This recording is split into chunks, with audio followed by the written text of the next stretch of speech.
दिल वाली सुन मत वाली खोपा के फूल ममहावा थे।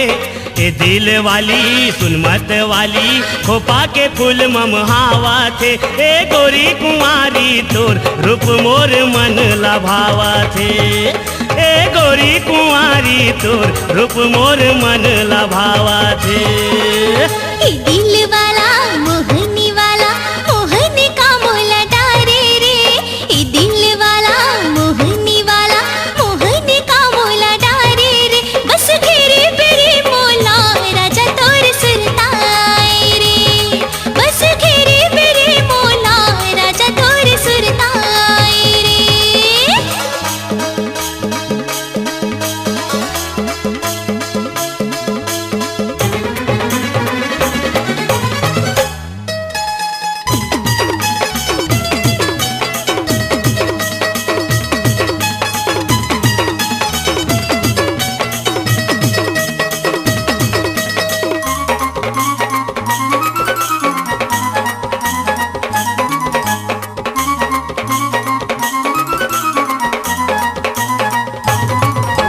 मैं तोरे चारी बैठे बस करत रहता चौपाल माँ। तय गोरी नारी हंस ले वो हंस अभी मोर हाल माँ। मैं तोरे चारी बैठे बस करत रहता चौपाल माँ। तय गोरी नारी हंस ले वो हंस अभी मोर हाल माँ।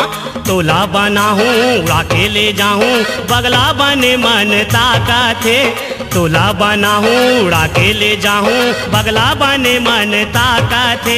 ए गोरी कुंवारी तो रूप मोर मन लभावा थे। ए गोरी कुंवारी तो रूप मोर मन लभावा थे।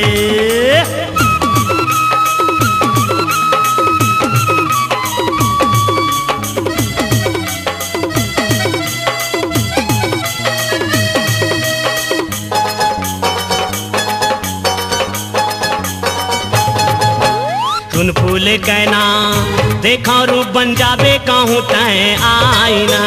अब तुला पागे राजा पागे रे ये मन चैना। सुन फूल कहना देखा रूप बन जाबे कहूँ तय आईना। अब तुला पागे राजा पागे रे ये मन चैना। पानी के मीना देखे तोर जीना देखे के मन ललचावा थे। पानी के मीना देखे तोर जीना देखे के मन ललचावा थे। ए गोरी कुंवारी तोर रूप मोर मन लभावा थे। ए गोरी कुंवारी तोर रूप मोर मन लभावा थे। बस घेरे मेरी मोला राजा तोर सुरताए रे। ए गोरी कुंवारी तोर रूप मोर मन लभावा थे। बस घेरे मेरी मोला राजा तोर सुरताए रे। ए गोरी कुंवारी तो रूप मोर मन लभावा थे।